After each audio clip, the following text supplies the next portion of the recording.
என்னுடைய பெயர் ரவி. எனக்கு வயது 27. படிப்பு முடித்துவிட்டு ஒரு தனியார் நிறுவனத்தில் வேலை பார்த்து வருகிறேன். நல்ல சம்பளம். வீட்டினிலும் எந்த குறையும் சொல்லிக்கொள்ளும் அளவிற்கு இல்லை. வீட்டில் அப்பா, அம்மா, எனது மூத்த சகோதரர்கள் இருவர் உள்ளனர். சகோதரர் இருவருக்கும் திருமணமாகி குழந்தைகளும் உள்ளனர். அனைவரும் ஒரே வீட்டில் ஒற்றுமையாக வசித்து வருகின்றோம். எனக்கும் திருமணம் செய்ய எனது அம்மா பெண் தேடிக்கொண்டிருந்தார். எனது அம்மா ஒரு பழைய காலத்து ஆள். பக்தி பாரம்பரியம் ஒரு பக்கம் இருந்தாலும் அடுத்தவர்கள் என்ன சொல்வார்களோ என்ன பேசுவார்களோ என பயப்படும் குணம் உள்ளவராக இருந்தார். இதனை எனது அப்பாவும் பல முறை கண்டித்து உள்ளார். ஆனால் அவர் கேட்பதாக இல்லை. சில சமயம் அடுத்தவர்களுக்காகவே சில காரியங்களையும் செய்து விடுவார். இது எங்களுக்கும் சற்று எரிச்சலை தரும். ஆனாலும் அம்மா எங்களின் மேல் மிகவும் பாசமாக இருந்தார். ஒரு நாள் அம்மா தனது தோழியின் மகளை திருமணம் செய்து கொள்ளும்படி வற்புறுத்தினார். அவர்களின் வீடு 2 தெருக்கள் தள்ளி உள்ளது. அம்மாவின் தோழியின் மகளையும் நான் பார்த்து இருக்கின்றேன்.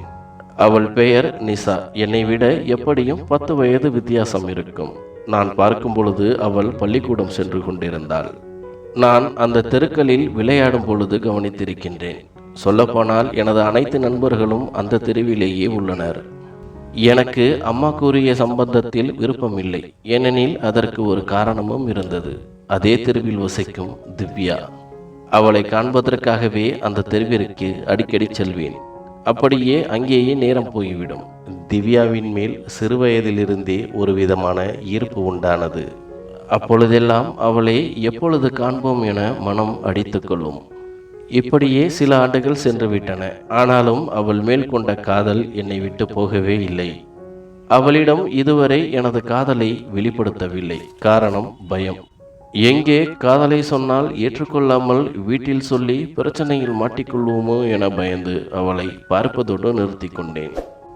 நான் 12ஆம் வகுப்பு படித்து கொண்டிருக்கும் சமயம் அவள் 10ஆம் வகுப்பு படித்து கொண்டிருந்தாள். ஒரு நாள் எப்படியோ தைரியத்தை வளர்த்து கொண்டு அவளிடம் இன்று பேசிவிடலாம் என முடிவு செய்து அவள் போகும் வழியில் காத்திருந்தேன். எதிர்பார்த்தது போலவே அவளும் வந்தாள். அவளை நிறுத்தி பேசுவதற்கு முயற்சி செய்ய எனது கைகளும் கால்களும் தானாகவே ஆட்டம் கொண்டு விட்டன. இதை கவனித்த அவளும் தலைகுனிந்து சிரித்து கொண்டிருந்தாள். எனக்கு வெட்கமாகி போனது. காதலை சொல்ல சென்றவன் அவளின் அப்பா நலமாக உள்ளாரா என விசாரித்து விட்டு வந்தேன். அதன் பிறகு நானும் வெளியூரில் இருக்கும் ஒரு கல்லூரியில் சென்று அங்கேயே தங்கி படிக்க ஆரம்பித்தேன். எப்பொழுதாவது விடுமுறைக்கு வரும்பொழுது அவளை பார்ப்பதற்காக அவளது தெருவிற்கு செல்வேன். சில வேளைகளில் அவளை காண்பதும் உண்டு. இப்பொழுதெல்லாம் முன்பை விட மிகவும் அழகாக என் கண்களுக்கு தெரிந்தாள் திவ்யா. எப்படியும் கல்லூரி முடிந்து நல்ல வேலை கிடைத்ததும் அம்மாவிடம் சொல்லி அவளை பெண் கேட்டு திருமணம் செய்து கொள்ளலாம் என்று முடிவு செய்திருந்தேன். கல்லூரியும் முடிந்தது. ஆனால் நான் நினைத்தது போல வேலை மட்டும் அவ்வளவு சீக்கிரம் கிடைக்கவில்லை. அதற்கு 3 ஆண்டுகள் ஓடிவிட்டன. அதன் பிறகுதான் நான் நினைத்தது போல ஒரு நல்ல வேலையாக கிடைத்தது. வேலை கிடைத்தவுடன் திவ்யாவின் தெருவிற்கு சென்று அங்கே நண்பர்களிடம் திவ்யா வேறு யாரையாவது காதலிக்கின்றாளா என கேட்டு தெரிந்து கொண்டேன். அவர்கள் அப்படி ஒன்றும் எங்களுக்கு தெரியவில்லை. அநேகமாக அவள் யாரையும் காதலிக்கவில்லை என்று நினைக்கின்றோம் என பதில் கூறினார்கள். இதில் எனக்கு மிகவும் சந்தோஷம் உண்டானது. வேலை கிடைத்ததும் அம்மா எனது திருமணத்தை பற்றி பேச்சை ஆரம்பித்துள்ளார். நானும் திவ்யாவை பற்றி சொல்லி அவளை பெண் கேட்க சொல்லலாம் என முடிவு செய்தேன். ஒரு நாள் எனது 2 அண்ணிகளை அழைத்து அனைத்து விஷயங்களையும் அவர்களிடம் கூறினேன். அண்ணிகள் இருவரும் என்னிடம் நண்பர்களைப் போலவே பழகுவார்கள். அவர்கள் அம்மாவிடம் விஷயத்தை தெரிவிக்க மகனின் சந்தோஷம்தான் எனது சந்தோஷம் என்று அம்மாவும் திவ்யாவின் வீட்டிற்கு பெண் கேட்டு சென்றார். திவ்யாவின் அப்பா அம்மாவிற்கு இதில் சந்தோஷம். ஏனெனில் எனக்கும் எங்கள் குடும்பத்திற்கும் அந்த ஊரில் நல்ல மதிப்பும் மரியாதையும் இருந்தது. திவ்யாவின் குடும்பத்தார்களின் சம்மதத்தை அறிந்து நான் மிகவும் மகிழ்ச்சி அடைந்தேன். பல வருட காதல் கைகூட போகிறது என கனவில் மிதக்கத் தொடங்கினேன். நான் எதிர்பார்த்தது போலவே சில நாட்களிலேயே நிச்சயதார்த்தமும் நடந்தது. 1 மாதம் கழித்து திருமணத்திற்கான தேதியும் குறிக்கப்பட்டது. நிச்சயதார்த்தத்திலும் சரி, அதன் பிறகு வந்த நாட்களிலும் சரி, திவ்யா என்னிடம் சரியாக பேசவில்லை. நானும் அதை பெரிதாக எடுத்துக்கொள்ளவில்லை. காரணம், திவ்யா எப்பொழுதும் அமைதியாகவே காணப்படுவாள். அவள் வெட்கப்படுகிறாள் என நானும் திருமணத்திற்கு பிறகு பார்த்து கொள்ளலாம் என விட்டுவிட்டேன். திருமண நாளும் நெருங்கிவிட்டது. பத்திரிகைகள் அடித்து நானே எனது நண்பர்களுக்கு கொடுக்க சென்றேன். அனைவருக்கும் இதில் பெரும் மகிழ்ச்சி. அதில் ஒரு நண்பன் மட்டும் வெளியூரில் எனக்கு ஒரு இன்டர்வியூ இருப்பதாகவும் திருமணத்திற்கு 3 நாட்களுக்கு முன்பே செல்ல வேண்டும் என்றும் அதனால் என்னால் திருமணத்திற்கு வர முடியாது என்றும் மன்னிப்பு கேட்டுக்கொண்டான். அவன் பெயர் ராஜேஷ். நானும் பரவாயில்லை என கூறி வேலை கிடைப்பதற்கு வாழ்த்துக்கள் கூறி வந்தேன். திருமண நாளும் வந்தது. நானும் பெருமகிழ்ச்சியுடன் விடிய காலையிலேயே அனைத்து சடங்குகளையும் முடித்துவிட்டு மண்டபத்திற்கு நுழைந்தேன். அங்கே புதிய துணிகளை மாற்றிக்கொண்டு மணமேடையில் அமர்ந்து திவ்யாவின் வரவிற்காக காத்திருந்தேன். மண்டபத்தில் சிறிதாக சலசலப்பு ஏற்பட்டது. சிறிது நேரத்திலேயே எனது அம்மா திவ்யாவின் அப்பா அம்மாவிடம் வாக்குவாதம் செய்து கொண்டிருந்தார். எனக்கு என்ன நடக்கிறது என தெரியாமல் மணமேடையில் அமர்ந்து கவனித்து கொண்டிருந்தேன். பிறகு அன்னிகள் என்னிடம் வந்து திவ்யா வீட்டை விட்டு ஓடிவிட்டாள் என தெரிவித்தனர். இதை கேட்டதும் எனக்கு தலையில் இடி இறங்கியதை போல தோன்றியது. நீண்ட நேர பேச்சுவார்த்தைக்கு பிறகு திவ்யாவின் அப்பா அம்மா எனது அம்மாவிடம் கையெடுத்து கும்பிட்டு அழுது கொண்டு நின்றனர்.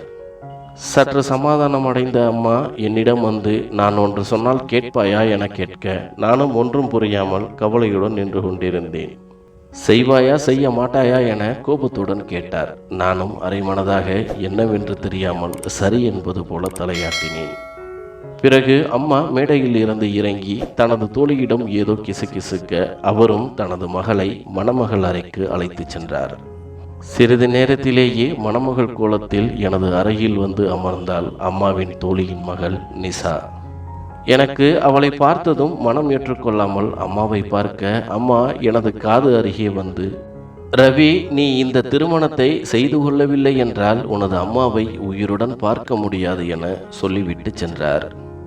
இதை போல ஒரு காட்சியை சினிமாவில் தான் நான் பார்த்திருக்கின்றேன். ஆனால் இப்பொழுது எனது வாழ்க்கையில் நடக்கிறது என்பதை என்னால் நம்ப முடியவில்லை. ஒன்றும் புரியா சோகத்துடன் மணமகள் நிசாவை பார்க்க அவளோ இன்னும் தாலி கட்டவில்லையா என்பது போல என்னை பார்த்தாள். இது எனக்கு இன்னும் அதிர்ச்சியை அளித்தது. என்ன நடக்கிறது என்பது புரியாமலேயே எனக்கும் நிசாவுக்கும் திருமணம் நடந்து முடிந்தது. இந்த திருமணத்தில் என்னை தவிர யாருக்கும் அதிகமான வருத்தம் ஏதும் உண்டாகவில்லை. திருமணம் முடிந்ததும் அனைவரும் வீடு வந்து சேர்ந்தோம். அன்று இரவே முதல் இரவுக்கு தயார் செய்து வைத்தனர். ஆனால் எனக்கு அதில் விருப்பமில்லை. நானும் மெதுவாக சென்று மனைவி நிசாவிடம் விவரங்களை கூறினேன். அவளும் சரி என்பது போல சம்மதித்தாள். அவளுக்கு இந்த திடீர் கல்யாணத்தில் எந்த வருத்தமும் இல்லை என்பதை நான் புரிந்து கொண்டேன். அன்று இரவு எங்களுக்குள் எதுவும் நடக்கவில்லை. நாங்களும் அமைதியாக உறங்கிவிட்டோம். 2-3 நாட்கள் இப்படியே சென்றது. 3 நாள் கழித்து எனது தொலைபேசிக்கு ஒரு குறுஞ்செய்தி வந்தது. அதை திவ்யா தான் அனுப்பியிருந்தாள். அதில், நானும் உங்கள் நண்பர் ராஜேஷும் சில வருடங்களாக காதலித்து வருகிறோம். இது யாருக்கும் தெரியாது. நானும் வீட்டினில் ஒருவரை காதலிக்கிறேன் என கூற அவர்களோ சம்மதிக்கவில்லை.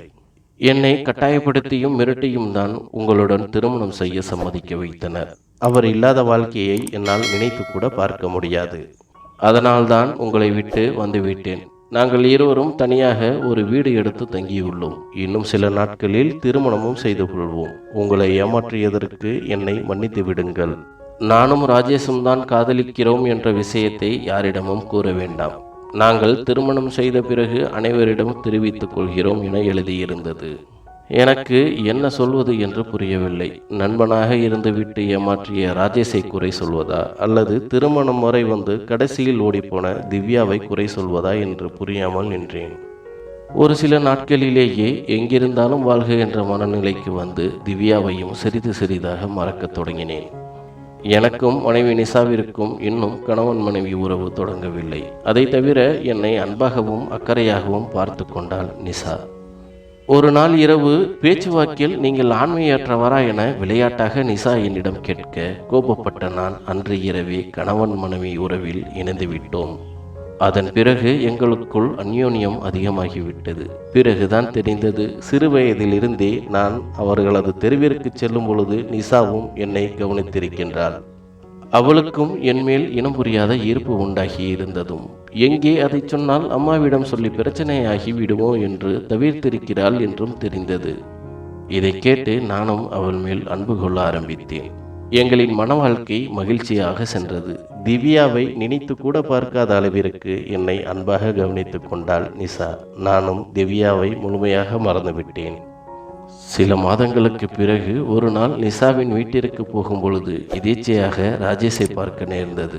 ஆனால் அவன் என்னிடம் எதுவும் பேசாமல் வேகமாக சென்று விட்டான். நானும் திவ்யாவை திருமணம் செய்து அழைத்து வந்திருப்பான் என்று நினைத்தேன். ஆனால் அதுபோல எதுவும் நடக்கவில்லை. அவன் தனியாகவே ஊருக்கு வந்திருந்தான். சில நாட்களுக்கு பிறகு திவ்யாவின் ஞாபகம் வந்தது. அவளுக்கு என்ன ஆயிருக்கும், ராஜேஷ் அழைத்து சென்றதாகத்தானே அவள் மெசேஜில் குறிப்பிட்டிருந்தாள். திவ்யாவின் அப்பா அம்மாவோ காதல் திருமணம் செய்து கொண்ட திவ்யா எங்கிருந்தாலும் சந்தோஷமாக இருப்பாள் என்ற நம்பிக்கையில் இருந்தனர். ஆனால் இவன் தனியாக வந்துள்ளானே என குழம்பி போனேன். நானும் தாமதிக்காமல் சென்று திவ்யாவின் அப்பா அம்மாவிடம் அனைத்து உண்மைகளையும் சொல்ல அவர்களும் அதிர்ச்சியாயினர். பிறகு அவர்கள் காவல்துறையிடம் சென்று புகார் அளிக்க காவல்துறையினர் ராஜேஷை பிடித்து விசாரித்தனர்.